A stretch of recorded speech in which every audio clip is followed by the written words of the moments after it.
말씀의 향기.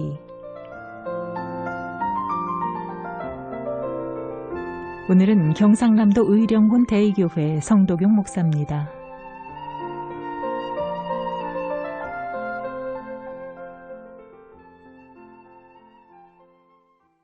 성경에는 요한이라는 이름을 가진 사람이 여러 나옵니다.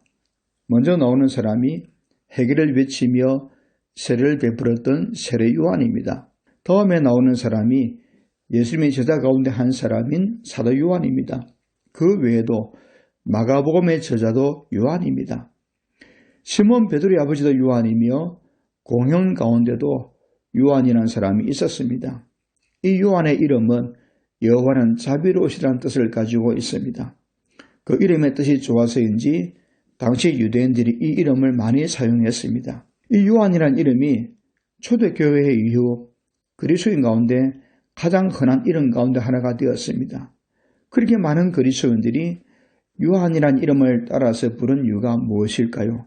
바로 사도 요한의 신앙의 발자취를 따르고 싶은 마음에서 그 이름을 지어 불렀던 것입니다. 사도 요한이 그러던 신앙의 길이 우리에게 중요한 교훈을 주고 있기 때문입니다. 예수님께서 제자로 부른 사도 요한에게 우리 아들이라는 별명을 붙여주셨습니다.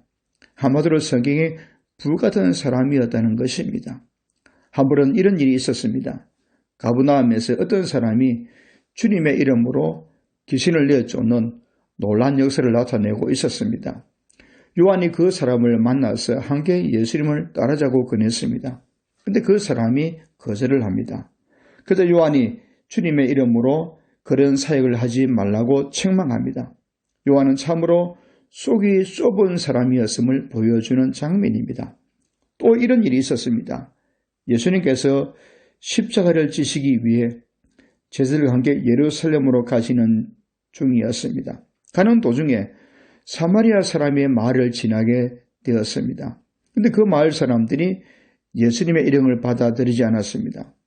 그래서 요한이 화가 나서 이렇게 말합니다. 주여, 우리가 불을 명하여 하늘로부터 저들을 멸하라 하기를 원하시나이까? 우리의 아들이라는 별명대로 성격이 급했습니다. 뿐만 아니라 지금 예수님은 십자가를 지시기 위해서 예루살렘으로 가고 계십니다. 그런데 요한은 자기 어머니를 모시고 와서 예수님에게 자기 형제들을 위한 인사청탁을 했습니다. 이번에 예수님께서 예루살렘에 가시며 유대인의 왕으로 등극하실 텐데 그때 자기 형제를 한 사람은 우편에 한 사람은 좌편에 앉게 해달라는 것입니다. 주님의 마음을 외면한 채 욕심만 탐하는 이기적인 사람이었습니다. 이렇게 볼 때 요한은 주님의 제자로 부름을 받아 3년 동안 주님을 따라다니면 훈련을 받았지만 그 성품에 큰 변화가 없었습니다. 이런 사도 요한의 모습에서 우리는 큰 위로와 격려를 받습니다. 요한의 모습이 우리의 모습과 너무 비슷하기 때문입니다. 우리도 성격이 급합니다. 속이 좁기도 합니다. 또 이기적입니다. 그런데 세월이 흐른 뒤에 사도 요한의 모습은 놀라울 정도로 달라졌습니다. 사도 요한은 사랑의 사도로 변했습니다. 오랜 세월 주님의 일을 하는 가운데 자신도 모르는 사이에 그 성품이 주님을 닮게 된 것입니다.